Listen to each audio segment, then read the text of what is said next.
we've experienced a number of challenges and have been, I guess, tasked with finding new ways in which we can interface with our customers that keeps them out of our offices, makes it more effective and efficient for the customer as well as for ourselves.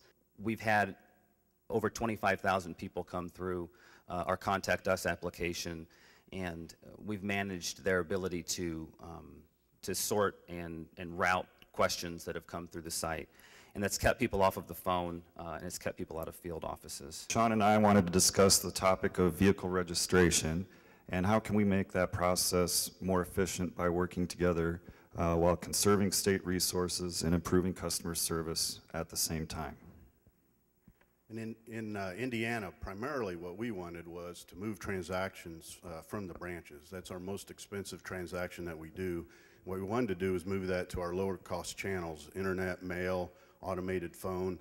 And what we saw was that if we could move the inventory out of the branch, that we could perhaps change the behavior of our customers. And then secondary to that was that as a result that we saw eliminating the inventory could eliminate quite a bit of cost that's in our processes. In these times, you know, we were able to actually show some very concrete savings that hopefully as you know the economy gets better, that we can actually pass on some reductions in fees to the public at some point. In New Jersey, we started a project several years ago called Matrix. Matrix is an acronym for us. It's our motor vehicle automated transaction system, and it represents our complete system infrastructure overhaul. Enter MathTech. MathTech is our partner in crime on this, and basically what they do is they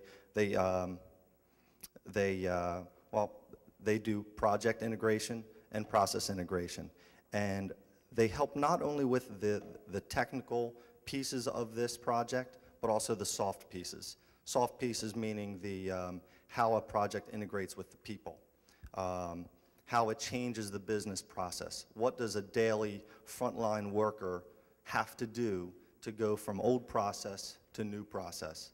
That's what MathTech does. They help us bridge the gap.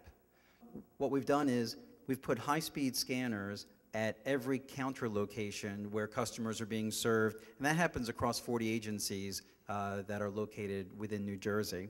And those scanners, they can do about 30 pages per minute. Every counter has one, and through the course of processing the transaction on the main computer system, the staff person will use the scanner to scan the appropriate documents. There's still a cover sheet that goes with it, and as that cover sheet goes through the scanner, it identifies the transaction and the customer. One of the things that we did was made sure that we trained champions in each agency so that there was someone there to be a positive voice and say, we can do this, it can get done, and you can see your peers are all doing it, and you know, eventually you work through those things. So a combination of training, a combination of communications gets you through that.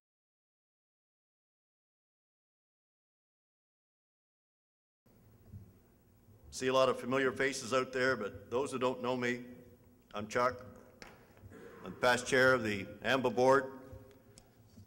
My day job is Registrar of Motor Vehicles for New Brunswick. My goal and focus during my time as chair was increasing and improving the collaboration between the North American countries. Pleased to say that the work that started with me as chair is certainly not ended, but due to the folks on this stage and many in the audience, continues to progress. We all work towards envisioning a day when crashes that kill and seriously injure people across our roadways across North America is a day that we say goodbye to, a day when those don't happen anymore. And while I may be speaking from the commercial vehicle side, that passion runs deep for all of us at FMCSA. I speak for Bill Quaid, and I join all of you in congratulating Lynn, frankly, in driving this message home. We have a number of safety initiatives underway specific to our cross-border relationships, and it is truly through those relationships with Mexico and with Canada that I think we can finally realize the sorts of safety outcomes we're striving for. One of our core and probably most visible initiatives in recent years has been our work with Mexico in reopening or re-implementing, implementing for the first time in this form, a long-haul cross-border trucking program. And I'm very proud to share the stage with Miguel Elizalde in speaking about the success we have had in working towards and putting in place a program that both satisfies the U.S.'s obligations under NAFTA, but more importantly, just as importantly, opens up our borders to safe and secure long-haul trucking. The trade between the 2010 and 2011 has been increased by almost 16%.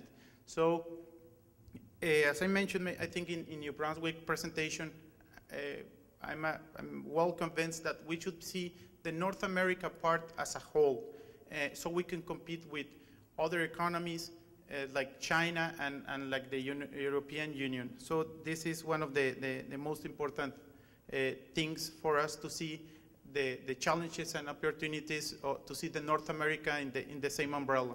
It is a fact that Canada and the U.S. enjoy one of the most extensive and successful bilateral relations in the world.